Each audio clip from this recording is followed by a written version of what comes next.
90% মানুষ gas cycle কেনার সময় যে ভুলটা করে সেই ভুলটা আজকে আপনাদের জানাবো এবং কি দেখাবো। তো আসসালামু আলাইকুম এভরিওয়ান।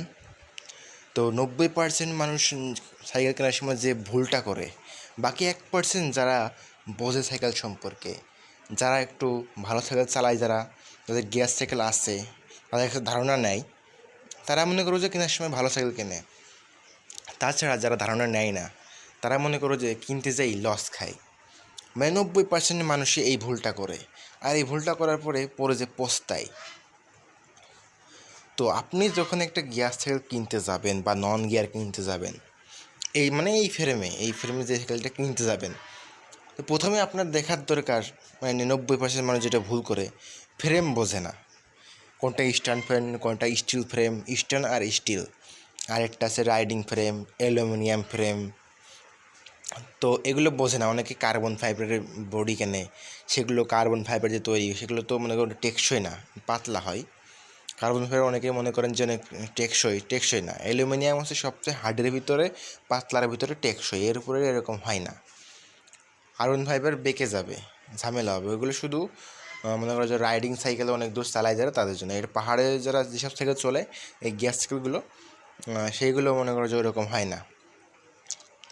তো প্রথমে যে ভুলটা করে সেটা হলো বডি। 90% মানুষ অ্যালুমিনিয়াম বা স্টিল বোঝে না। তো প্রথমে আমি প্রত্যেকবার ভিডিওতে বলি যে চেনার জন্য, এখানে দেখো এটা মোটা, এইখান থেকেও দেখলে খেয়াল করবে এটা মোটা। স্টিল বডিতে কিন্তু যেখানে চিকনা থাকবে, মনে হবে কিন্তু খুলে গেল বা ঝাঁকি মাকি লাগলে জায়গাতে বেঁকা হয়ে যায়, আর ঠিক এই জায়গার থেকে। তো এই জন্য অ্যালুমিনিয়াম বডির যে সাইকেলটা আছে, সেটা হলো একদম বেস্ট গ্যাস সাইকেলের ভিতরে। এটা বেঁকাও হবে না, তেড়াও হবে না, এবং অনেক টেকসই এবং কি পাতলা। গ্যাস সাইকেল তো পাতলার জন্য মানুষ কেনে। তো আপনারা প্রথমে এই বডিটা দেখে নেবেন। আর বডি দেখার আরেকটা নিয়ম হলো চম্বুক লাগানো। আপনি চম্বুক লাগালেই বুঝতে পারবেন, চম্বুক ধরবে না।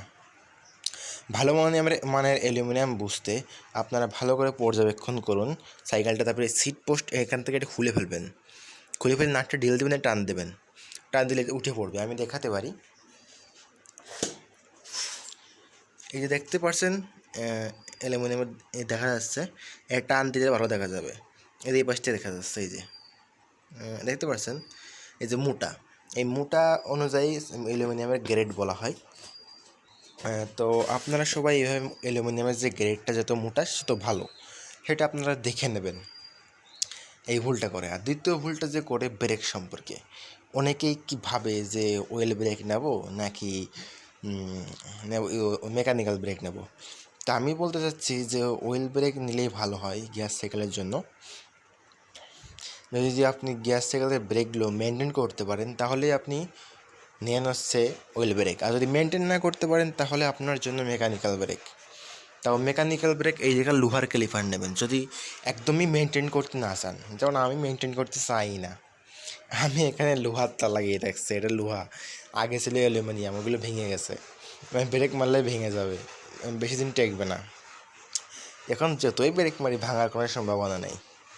আর এই যে আপনারা যখন এটা চেঞ্জ করবেন, শিফটার তো আপনি সীমানতে পাবেন, এরকম শিফটারই পাবেন এই 15 থেকে 10 বা 20,000। এখন তো 15 থেকে 20,000 সাইকেলের দাম বেড়ে গেছে।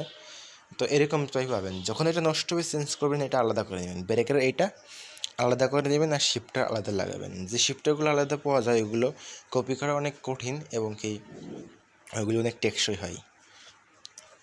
আর সবসময়ের জন্য এটা অ্যালুমিনিয়াম নেবেন। অনেকেই হ্যান্ডেল বোঝে না, হ্যান্ডেল দেওয়া থাকে স্টিল হ্যান্ডেল নিয়ে কদিনবার ঝামেলা হয়, ভেঙে যায়, জং ধরে যায়। তো হ্যান্ডেলের উপর কলম সম্পূর্ণ ভর থেকে সাইকেলের সামনের দিকে ঝুঁকে থাকতে হয় গিয়ার সাইকেলে। তো আপনারা অ্যালুমিনিয়াম না নিলে কিন্তু স্টিল নিলে জং ধরে যাবে, এবং কি ভেঙে চুরে পড়লে সেখানে দেখা যাচ্ছে দাঁত ভেঙে গেল। আর এটা সবসময় শর্ট নেওয়ার চেষ্টা করবেন, এখান থেকে ভেঙে যাওয়ার সম্ভাবনা থাকে। আর অনেকেই সাসপেনশন চেনে না, উল্টোপাল্টা সাসপেনশন কিনে আসে।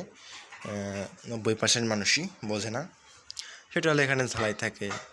তা আপনি একটা সাসপেনশন নেবেন সাইকেলের সাথে, সাসপেনটা ভালো হতে হবে, কারণ সাসপেনটা তো চেঞ্জ করবেন না, এটা সাইকেলের সাথে আজীবন থাকবে। যখন মনে করে যে ভেঙে চুরে যাবে, অ্যাক্সিডেন্ট হয়ে যাবে, তখন আপনি চেঞ্জ করবেন, তাছাড়া তো চেঞ্জ করবেন না, তাই না? তো এইটা ভালো নিতে হবে। আর এই 15 থেকে 20 হাজারের মধ্যে হাবস সবসময় বলেরই হয়, যদি ব্র্যাঙের হাবস দেয় তাহলে অন্য দিক থেকে কস্ট কাটিং থাকে, আপনারা হয়তো বুঝতে পারেন না। আর সবসময়ের জন্য সামনে 3 এবং কি পিছনে 7 গিয়ার নেওয়ার চেষ্টা করবেন। অনেকেই 8 গিয়ার ধরিয়ে দেয়, কিন্তু পরে যে চেঞ্জ করে যখন ফ্রিওয়ে নষ্ট হলে তখন সেই 7 স্পিডই চলে আসে। তো সবসময়ের জন্য এগুলো মেনটেন করবেন, আর পারলে সামনে 1 স্পিড নিয়েন, তাহলে ভালো হবে। আর এখানে যদি বল চলে আসে, কারণ ওখানে ব্রেইং দেয় না, মানে যে বাজেটের কথা বলছি এই বাজেটে 90% মানুষ তো এই বাজেটের সাইকেল কিনতে চাই, বাকি 1% উপর লেভেল এখানে। আর যারা সাইকেল নিয়ে স্ট্যান্ড করতে চান, মানে স্ট্যান্ড করার ধারণা আছে, আপনাদের ছেলেদের কাছ থেকে শুনবেন।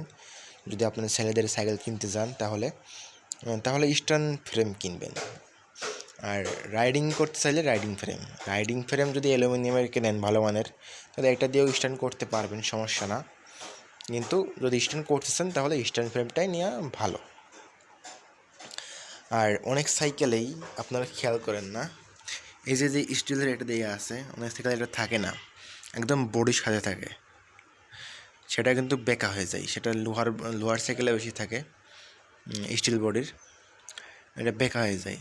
তো এটা আলাদা যে নাট মারা সিস্টেম দেখতে পাচ্ছেন, এই নাট মারা সিস্টেমের এইগুলো আপনারা কিনবেন, তাহলে ভালো হবে। তো এই ছিল ভিডিও। এইগুলো কিনলে মনে করেন যে আপনি সাইকেলটা ভালো মানের একটা সাইকেল চলবেন। আর গিয়ার তো মনে করে যে চেঞ্জ করে দেয় চাইলেই নষ্ট হয়েই যায়। তো এগুলো আপনি মাথায় রাখবেন আর এইভাবে সাইকেলটা কিনবেন।